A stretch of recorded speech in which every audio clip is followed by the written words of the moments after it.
You heard our conversation yesterday, didn't you? My eldest son and his wife are coming back home for the birth of their child, so I need you to move your stuff out to the yard. Excuse me, you can't have kids anyway. You don't help with my son's work, so the least you could do is make some room. And I'm paying $10,000 in rent.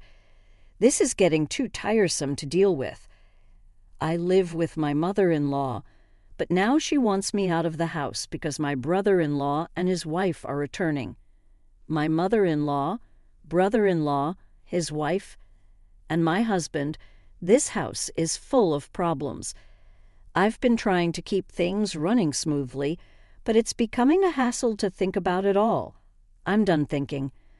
Okay, I'll leave, but I can't just put my belongings in the yard. So I'll come back later to pick them up. You're leaving? Thank you, that's a big help. Ignoring my pleased mother-in-law, I started packing my things and left the house 7 seconds after stepping out the door. I took out my phone and called a junk removal service. Once I stopped thinking, no one could stop my actions. I'm Anna, a 40-year-old IT consultant. My husband Tom is also 40 and runs 3 restaurants as a sole proprietor. We're both 40, and people often assume we've been married a long time and have a kid or two, but we're actually newlyweds. We both lived as workaholics and didn't marry until this age. I had given up on marriage just before turning 40, but a random visit to a bar after work changed my mind. Is this your first time here? Yes, that's right. I had been curious about it for a while, but it was hard for me to go in alone because the store is so stylish. But I worked hard today, so I decided to go in as a reward to myself. I was relieved to find a counter where it was easy for a loner to spend time. We have many women who come alone, so feel free to visit anytime. My husband Tom chatted with me with a smile as I sat at the end of the bar. I knew he was just trying to attract a new customer, but for me, who had no casual acquaintances to dine with at this age, even this kind of customer service felt nice. Feeling comfortable in Tom's restaurant, I started visiting frequently as a regular. I always sat at the end of the bar, and it became normal for Tom to chat with me while I ate. What does an IT consultant do? Introducing it to companies, strategic planning. I've worked with restaurants too. Once I suggested a tablet-based ordering system to reduce labor costs and improve efficiency. Oh, the system that's become common. How much does that cost? Well, for a place like this, it would cost about this much. No way. That's too much for a small business like mine. As I punched numbers into my phone calculator and showed him the screen, Tom shook his head and hands vigorously. He's curious and always eager to learn from our conversations.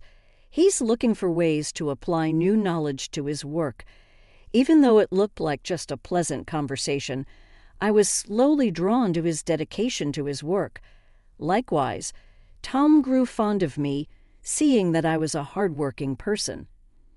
I'm always busy with work and can't talk much. How about we go out for dinner sometime? Excited about the chance to dine with a restaurateur, I eagerly agreed. I was thrilled to be asked out by my husband, but saying something so girlish at nearly 40 would be embarrassing. So let's just leave it at that. My husband didn't just ask me out that one day. He continued to invite me out for meals occasionally. It's natural for adult men and women who frequently dine together to develop a romantic relationship. We started dating, and 2 years later, as we both turned 40, we decided to get married.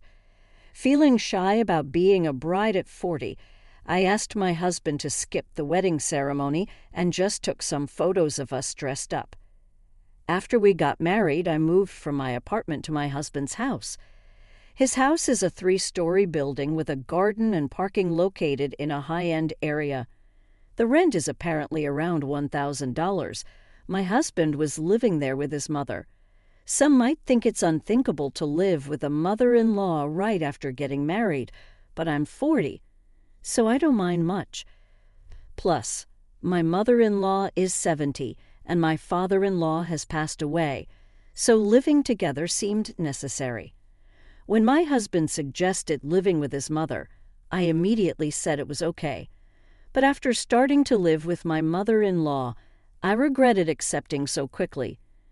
When I moved into my husband's house, besides the bedroom for us, I even got a lavish office room for myself. His house seemed too big for just 2 people with many spare rooms.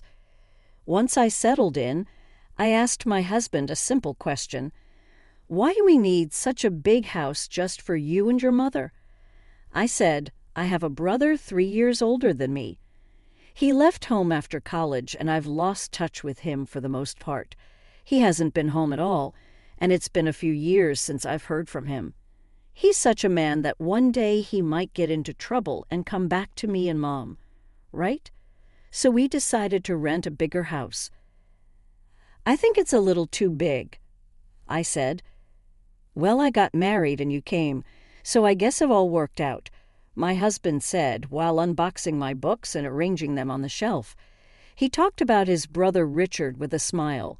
From his story, it seems Richard is aimlessly hopping from job to job, but my husband doesn't think badly of him. Don't talk about that kid. What if he really comes back? My mother-in-law appeared at the doorway of what would be my office, seemingly checking on us. It appears she doesn't have a good opinion of him, unlike my husband. It's understandable for a mother to show a cold reaction to an eldest son who shirks his responsibilities. However, I'm worried that my husband and my mother-in-law might clash over his brother someday. Also, I'm not too fond of you either, Mom. Come on, we're going to live together now, so stop saying things like that, I said. I'm not saying you should leave. I just need to make things clear from the start. My mother-in-law walked away, her slippers making a patting sound. I'm sorry.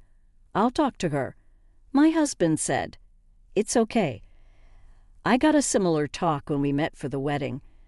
I'll build a relationship with your mother as we live together, I replied. I took a book from my husband's paused hands and placed it on the shelf. It seems she doesn't like my age. I'm 40, so it's not impossible to have children, but I guess it's a challenging thought. Also, Tom's elder brother Richard is not married and has no children, so there's a high chance that my mother-in-law won't get to see her grandchildren. That's why she's disappointed and wishes Tom had married someone younger. To her, Richard, who doesn't fulfill his role as the eldest son, and I, who can't fulfill my role as a wife in her eyes, are probably the same. I understand her feelings, but I can't turn back the clock on my body, so there's nothing I can do about that. Once the move was completely finished and our married life officially began, my mother-in-law's coldness towards me became evident. She ignored me when I spoke and tried to have as little to do with me as possible. It's a bit lonely, but since there's no harassment or physical violence, I guess I should consider it okay for now. I can build a relationship with her over time, but more pressing is my concern for Tom. Are you okay with your work? I asked him. No, it's pretty bad. I need to take action soon, but it's tough to arrange the finances, Tom replied, sitting at the dining table with his head in his hands. I stopped doing the dishes and sat down in front of him to listen. These are tough times. Prices are soaring, expenses are climbing, and customers are tightening their wallet. There's no end in sight. If this keeps up, I might have to close another one of our stores, Tom continued. About a year into our marriage, the situation at Tom's restaurants worsened. One of the 3 stores had already closed, and it seemed another might have to shut down too. Seeing Tom's troubled face made me feel distressed, but my mother-in-law seemed unaffected by these troubles. You're Tom's wife, but you don't help out at the store. You just do your own job. Can you really say you're fulfilling your role as a wife? My mother-in-law's voice pierced through the air from the living room as she overheard our conversation. I wondered what she was thinking, but she has her own way of seeing things. Tom has been running his own restaurant for nearly 10 years, overcoming various challenges. I believe he'll pull through this time, too. You, his wife, shouldn't be making that face. Are you trying to feed into his anxiety and make him fail? What a terrible wife. She shouted again, her words filled with spite and venom. I knew she wasn't just trying to fire me up, but she wasn't entirely wrong. I took her words positively and decided to support Tom to the fullest, smiling reassuringly at my anxious husband. A year later, just as she said, Tom managed to turn the situation around and avoided closing a second store. "See, I told you," I said to my mother-in-law. A stupid wife who can't even trust her husband. "Don't drag Tom down," she replied, lashing out at me without reservation. The relationship with her might seem to have worsened, but since Tom's business is doing well, I'll consider it a break-even situation. I thought things were balancing out, but it turned out to be a clear negative for me. Tom, having stabilized the business and with a bit more money, seemed to get carried away, and I heard rumors about his affair. What on earth is he thinking? If there's extra money, there are surely better ways to spend it. Also, it's strange how bad situations tend to pile up. Having seen Tom's business revenue drop, I know this all too well, but I never thought it would happen to me. "Tom," Richard called from my brother. Yes, Richard's girlfriend is pregnant. That's great news. She's a 32-year-old who worked at the same bar as Tom. They asked something. "What? You're being so formal all of a sudden?" Richard is a freelancer, and so is his pregnant girlfriend. With a baby on the way, they're struggling. They asked if they could move into this house and if they could work at your restaurant. I was contemplating how to confront Tom about the affair from the dining room. Then my mother-in-law came into the living room and started talking to him. The conversation was about Richard, whom I've never met, and I was completely left out as they continued talking. It was a strange scene. She used to dislike Richard for not fulfilling his role as the eldest son, yet now she was asking Tom to welcome him. The reason was simple: the grandchild. She had given up hope of seeing a grandchild, but now saw an opportunity and completely changed her stance. She was even planning to offer them a home and jobs. Tom, who never thought badly of Richard, had rented this big house for such a time, but the situation has changed, and now I'm here. Is it not odd to have Richard and his family move in? I looked at Tom in the living room from the dining area. He was looking back at me with a clearly troubled expression. "Come on, it's a good thing. Richard is in trouble. And you?" "Tom, half the means to help him," my mother-in-law said. "Ah, okay, I got it." I sighed at Tom's inability to say no to his mother. I had hoped he would stand up to her, but it seems it was just wishful thinking. He kept glancing at me, probably worried about my reaction. The worsening relationship with my mother-in-law, Tom's affair, now living with Richard and his family, the problems just keep piling up. Overwhelmed and not knowing where to start, I decided to abandon thinking for today and just go to sleep. The next day, being a holiday and probably due to extreme mental fatigue, I slept in until late morning. Tom was at work, so it was just my mother-in-law and me at home. Dreading what she might say about my sleeping in, I reluctantly headed to the living room. "You sure slept in. Must be nice to have such leisure," she said, easily surpassing my expectations. "You heard Tom and me talking yesterday, right? Richard and his wife are coming back for a maternity leave visit. So move your stuff out to the yard. Excuse me." Was I still groggy from sleep? She really meant I should live in the yard. Or was she telling me to leave the house? You can't have kids anyway. You don't help with Tom's work, so you should at least make room for Richard and his family. We have 2 spare rooms left, so if you leave and your office is free, we can have a bedroom and a nursery for Richard's family and a storage room for their stuff. Don't you think the room count and usage are just perfect?" It seemed she was indeed telling me to leave, but a storage room for Richard's family? I'm being kicked out to make room for a space that doesn't seem necessary. Originally, I was allowed to use the office because there were spare rooms, and I don't mind if it's gone. A bedroom for Tom and me is enough. Richard's family can live here without me leaving.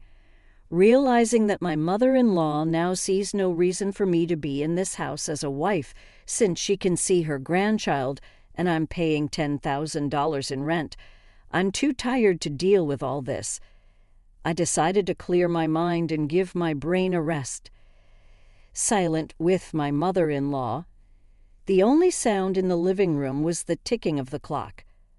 "Okay, time to leave," I said, having rested my mind. I decided it's too much trouble to worry about what happens to Tom, my mother-in-law, Richard's family, and their future. I chose to leave the house. "Understood. I'll leave. I can't put all my belongings in the yard, so I'll come back later to pick them up," I declared. "You're leaving?" "Thank you, that helps," my pleased mother-in-law said, ignoring my words. I started packing my things and left the house 7 seconds after stepping out the door. I took out my phone and called a junk removal service. My decision, made after stopping my overthinking, couldn't be stopped by anyone. Let them all regret this choice later. Having left the house, I decided to stay at a hotel for the time being. I had called the junk removal service, but they needed some time to prepare. This worked out since I wanted some time too.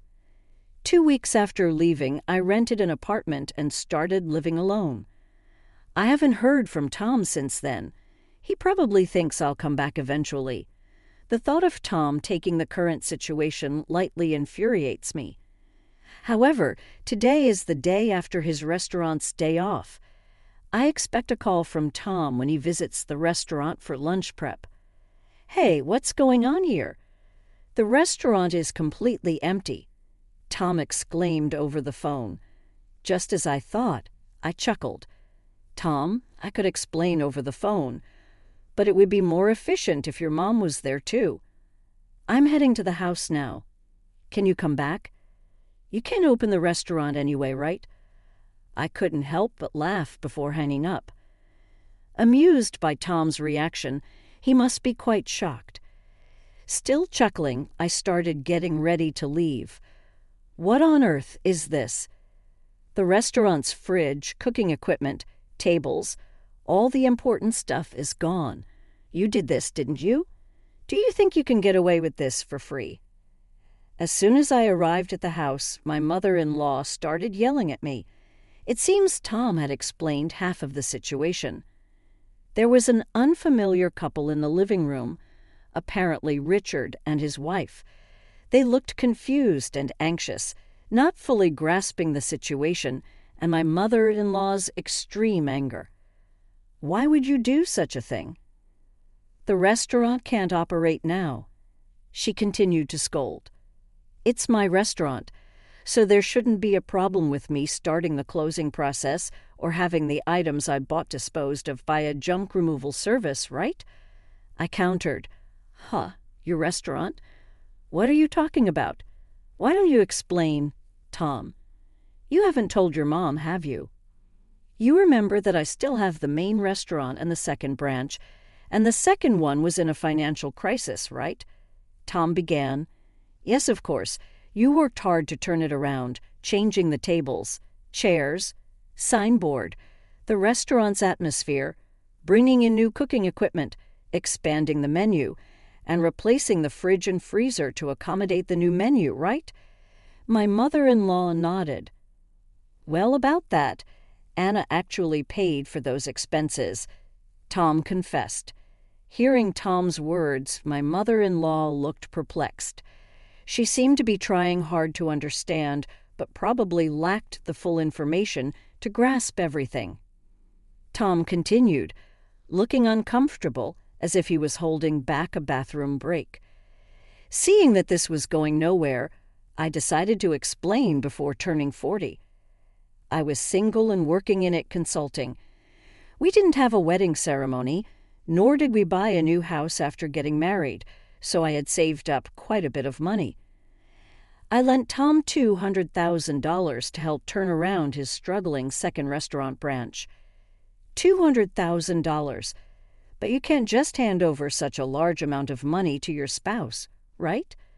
That's why I decided to buy the rights to the second branch and become its owner. I explained. I left most of the management to Tom, so there wasn't much for me to do as the owner. The only change was that Tom shifted his focus from the main branch to the second one for its recovery. When Tom's restaurant was in crisis, I had to show my concern alongside him. It was when my mother-in-law yelled at me for not showing enough trust in my husband that I decided to support Tom to the fullest. My form of support was giving him the money I had saved during my single years. Tom, is this true? Yeah, it's true. She said it was okay if I failed and wasted the $200,000. She gave me the money, but since it was such a large amount, if it was going to fail anyway, she suggested becoming the owner. The plan was to pay back the borrowed $200,000 from the restaurant's earnings, but it was simpler for Anna to become the owner and have the restaurant's income go directly to her. It also meant that she could decide whether to close the restaurant or not. It's a lie. Can something like that really happen? My mother-in-law exclaimed. I understand it's hard to believe hearing this all of a sudden. That's why I brought some evidence.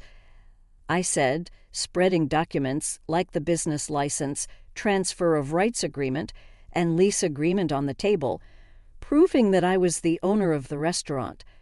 My mother-in-law's face turned red as she confirmed my name on those documents. Why didn't you say anything about this? You always talked about how you believed in Tom and how the restaurant was recovering, right? She demanded. Even before we got married, you always encouraged Tom like that. He felt pressured by your words, but tried to live up to your expectations, not wanting to disappoint you as the head of the household. You're pretty cold to people like me and Richard who don't fulfill their roles, right? That's why Tom couldn't tell you he borrowed a large sum of money from me. He could have just told me. That's why Tom couldn't speak his mind, because she gets upset easily. People like my mother-in-law often don't realize they're putting pressure on others. They might think it's just a small thing to say, but for the one under pressure, it's a huge burden, not something they can easily talk about. And even if they did speak up, she would likely be disappointed and start complaining. It was essential not to let Tom's spirit break under her constant jabs, especially when the restaurant was finally turning around. That's why I kept quiet, too. But I really wished she had refused when Richard and his family were coming back. Probably Tom thought it was work-related and agreed without thinking much. I admitted, Mom, Anna, I'm sorry. This situation is my fault for not being decisive enough. If I had managed the restaurant well from the start, Anna wouldn't have had to lend her money. And if I wasn't such a weakling, I could have told you the truth. If Anna decides to close the restaurant, then that's it. But what about the part-time workers? Don't worry. In the past 2 weeks, I've already informed everyone about closing the restaurant, and they've all understood. For those interested, I've arranged part-time work at other restaurants through my IT consulting contacts. That's a relief. That was my only concern. So everyone was in on this.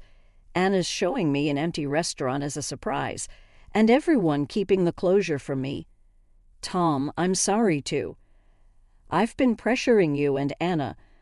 I'm sorry for everything up to now.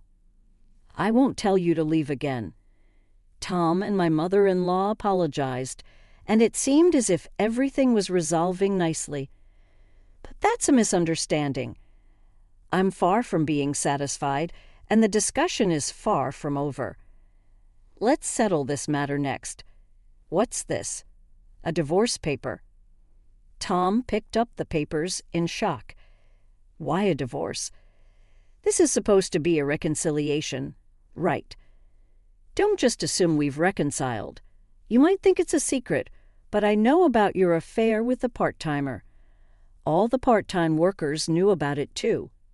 That's just a rumor. You can't say things like that without proof. I displayed an image on my smartphone, sent by a part-time worker, showing Tom entering a hotel. Anyone can take such evidence, not just the police or detectives. Getting the second branch back on track gave you too much confidence. You really got carried away, I remarked. As the owner of the restaurant, I couldn't do much in terms of day-to-day operations, but I couldn't just stay away from the restaurant. So I made it a point to visit from time to time. That's when the part-time workers complained to me about Tom's affair and asked for my help. When I promised to handle it, they provided incredible support. The information about Tom's affair was leaked. They sent me proof and even kept silent about the restaurant's closure from him. Wait a minute. Closing the second branch and a divorce. What's going to happen to the rent for this place? My mother-in-law's voice shook. I haven't mentioned that yet. I've been paying the entire rent of $10,000 a month for this house. Is that also true? Tom's shoulders slumped. It's true. When the restaurant's revenue started falling, Anna started paying half of it. But as revenue continued to drop, the amount she had to cover increased. Eventually, I ended up paying it all. $110,000 a month is the same as my salary. So I paid all the rent, and Tom covered other living expenses like food and utilities. So if Tom gets divorced and only has the main restaurant left, obviously living here won't be an option anymore, I stated matter-of-factly. Tom and my mother-in-law seemed deflated after hearing my words. They slumped as if they had exhausted themselves in a boxing match. Richard and his wife, now somewhat understanding the situation, hesitantly joined the conversation. What does that mean? We came back here and can't live here. Sorry, Richard. Right now, I don't have the means to help you with a restaurant or a house. Come on, do something. We're having a baby. At least give me a job. We have enough part-timers. In fact, we need to cut down on staff costs. Tom will work hard, so just wait a bit longer. That's what I'm talking about. Stop saying things like that. Richard protested. The argument escalated, and it became clear that the future was uncertain for everyone involved. Witnessing the brothers dispute over their mother, the mother-child relationship also deteriorated. Now, Tom and his mother are living together reluctantly in a smaller apartment, hardly talking and creating an awkward atmosphere. After the divorce, I first dealt with closing down the restaurant. It was a bit of a hassle, but as the owner it was my responsibility. However, the fridge, cooking equipment, tables, and chairs I had removed were fairly new, so I managed to sell them at a good price. Adding just a little more money allowed me to finish the restaurant's closure. Though it was a brief period, being a restaurant owner and handling its closure was an experience. I believe these experiences will be useful in my IT consulting work someday. I guess work suits me better than marriage. Convinced of this,